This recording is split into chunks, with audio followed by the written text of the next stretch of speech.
देख रहे हैं धा न्यूज और मैं हूं अभिषेक मिश्रा। सुबह सुबह चिराग पासवान ने मुख्यमंत्री नीतीश कुमार या जेडीयू को एक बड़ी टेंशन दे दी है। बिहार में होने वाला विधानसभा उपचुनाव बहुत दिलचस्प हो गया है और इस उपचुनाव की वजह से बिहार की राजनीति लगातार गर्म रहेगी, बिहार की सियासत में लगातार गर्माहट रहेगी और बिहार की सियासत में लोगों की दिलचस्पी बनी रहेगी। ये सब कुछ आज तय हो गया है। सुबह सुबह लोक जनशक्ति पार्टी के अध्यक्ष चिराग पासवान ने जो बयान दिया है उस बयान के बाद गर्माहट बढ़नी तय है। चिराग पासवान ने सस्पेंस क्लियर कर दिया है। चिराग पासवान ने हर कयास को विराम दे दिया है और ये ऐलान किया है कि बिहार में जिन 2 विधानसभा सीटों पर उपचुनाव होने जा रहे हैं उनकी पार्टी वो उपचुनाव लड़ेगी।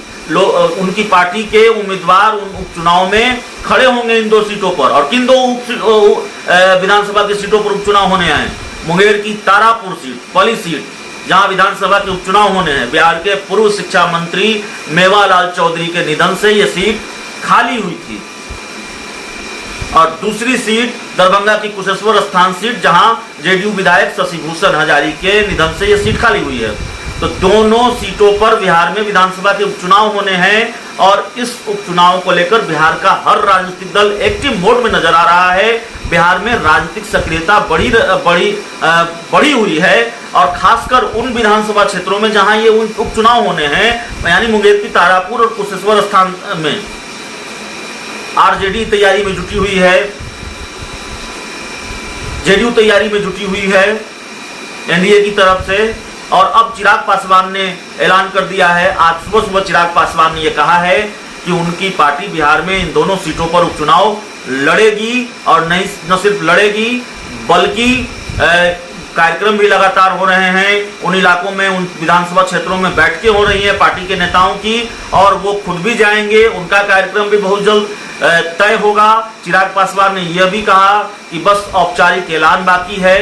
यह फैसला हो गया कि हम उपचुनाव लड़ेंगे विधानसभा का, लेकिन पार्टी के संसदीय बोर्ड इसकी औपचारिक घोषणा बहुत जल्द कर देगा। इससे पहले जब हमारी बात चिराग पासवान से हुई थी तो उन्होंने कहा था कि हम चुनाव लड़ेंगे नहीं लड़ेंगे इसका फैसला पार्टी का संसदीय बोर्ड करेगा। लेकिन आज उन्होंने इस सस्पेंस को क्लियर कर दिया कि कोई सस्पेंस नहीं है।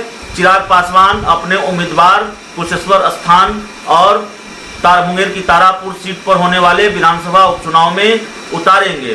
तो बड़ा ऐलान है और चिराग पासवान की वजह से क्या नीतीश कुमार या जेडीयू की राजनीतिक मुश्किलें बढ़ेगी, जेडीयू के उम्मीदवारों की राजनीतिक मुश्किलें बढ़ेगी, क्योंकि चिराग पासवान 2020 के विधानसभा चुनाव में मुश्किल बढ़ाते रहे हैं।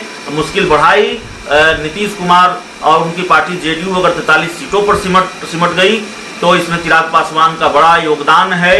जेडीयू भी ये मानती है, दूसरे राजनीतिक दल भी ये मानते हैं और ये इन दोनों सीटों पर उपचुनाव होना है। दोनों सीटें जेडीयू के खाते में थी। क्या जेडीयू इसको वापस अपने खाते में कर पाएगी, यह भी देखना बड़ा दिलचस्प होगा। इस पूरी खबर में इतना ही, इस पूरी रिपोर्ट में इतना ही। बहुत बहुत धन्यवाद।